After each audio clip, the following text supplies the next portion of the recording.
Without a doubt, Tucker Carlson remains the champion of being the sworn enemy of lying pomposity, smugness, and groupthink. And I would just like to be a follower of his. Jeopardy in June.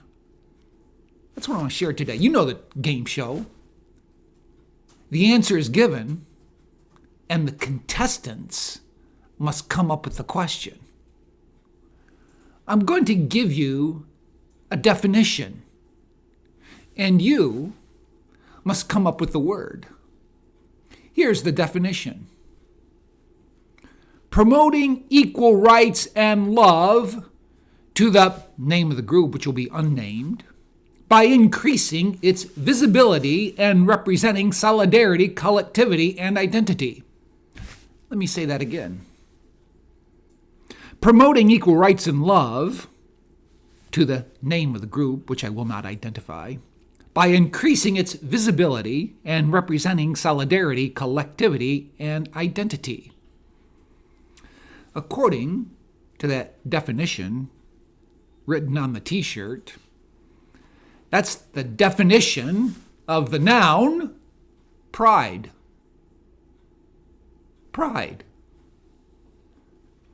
It's interesting that t-shirt with that definition said that word was a noun, and yet the first word in the definition was promoting.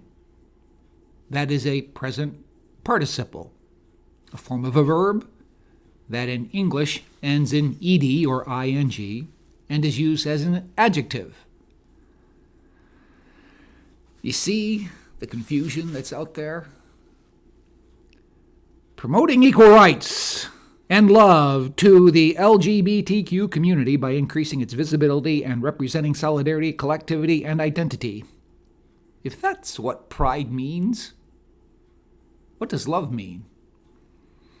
You know, I looked up that word pride in the 1828 Webster's Dictionary, an American original. This is what it said about pride. Inordinate self-esteem and unreasonable conceit of one's own superiority in talents, beauty, wealth, accomplishments, ranks, or elevation in office, which manifests itself in lofty airs, distance, reserve, and often in contempt with others. It can also mean insolence. It's interesting. In that dictionary, it also gave a definition of pride from Shakespearean times, which said the excitement of the sexual appetite in female beasts. But it's interesting, in that definition of pride, Webster illustrated it with Bible verses, like those in Psalm 36. Those are the one in Daniel 4. Those who walk in pride, he is able to abase. Or, of course, the one we're all familiar with from the book of Proverbs, pride goeth before destruction. We're watching how pride is evolving into a term that sounds good. It's presented in such a way that that's the way you want to be, prideful. And yet the Bible tells us differently. I also looked at a contemporary dictionary, Cambridge Dictionary, and it said, pride, a feeling of pleasure and satisfaction that you get because you or people connected with you have done or gotten something good. Or pride, to feel very pleased about something or someone you are closely connected with. Pride, the belief that you are better or more important than other people. In only one of those definitions did pride take on a negative connotation. We're losing the meaning of pride. And I say, aren't we also really losing the meaning of love? It's interesting, one of my brothers said, after he's been observing all of this going on in June and related a conversation in which pride flags were shown at a school. The question came up, if you oppose it, that means you don't love gay people. Well, that word love is being used in ways that try to shape it according to an agenda.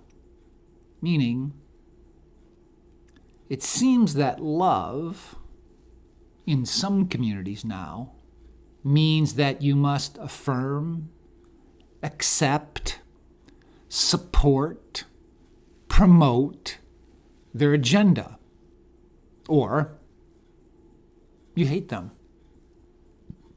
I saw a meme on Facebook that said a millionaire went into a bank and demanded all his money, but the millionaire only had $100 in the bank. He simply identified as a millionaire when he really wasn't. And the banker said, I'm sorry, I cannot give it to you because you only have $100. And just because I don't give you what you want does not mean that I hate you. Do you see the analogy? I heard a prayer the other day that said, true love speaks the truth. There's false love out there that tells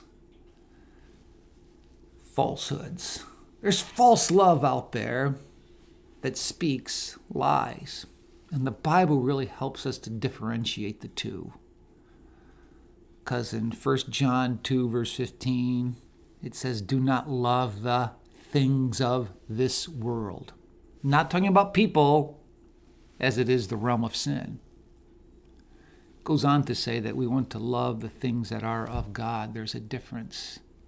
And even as you look at that passage in 1 Corinthians 13, love is patient and kind.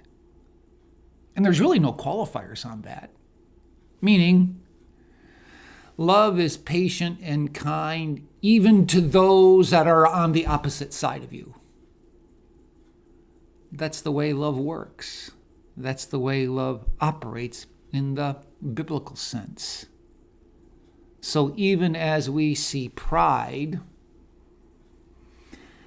being spun in ways that take it from the original meaning of the word, so too we see love being spun in ways that detach it from where it's lodged in Scripture.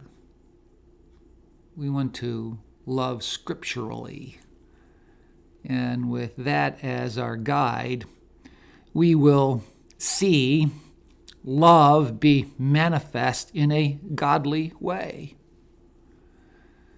I know this is a show that oftentimes talks about politics, and maybe I'll mention a thing or two at the end, but I think first we need to get a handle on the meanings of words, especially as we're in the Jeopardy of June, where we keep hearing about pride, with people giving it entirely different meanings from what the original meaning of the word was. And we see love be manipulated in ways that runs contrary to Scripture.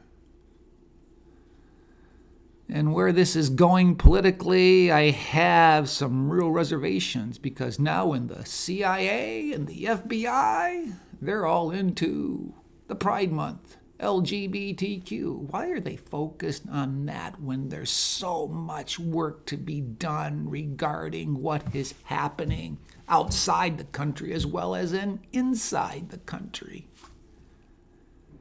And we're watching, especially the FBI and the DOJ, being used as a weapon politically. What do I mean? Let me just ask you a question. Do you think Biden's DOJ or these other state attorneys would be prosecuting Trump if he were not running for office? I don't think so. Well, unlike Tony Kornheiser of Pardon the Interruption, I cannot promise you that I'll do better the next time.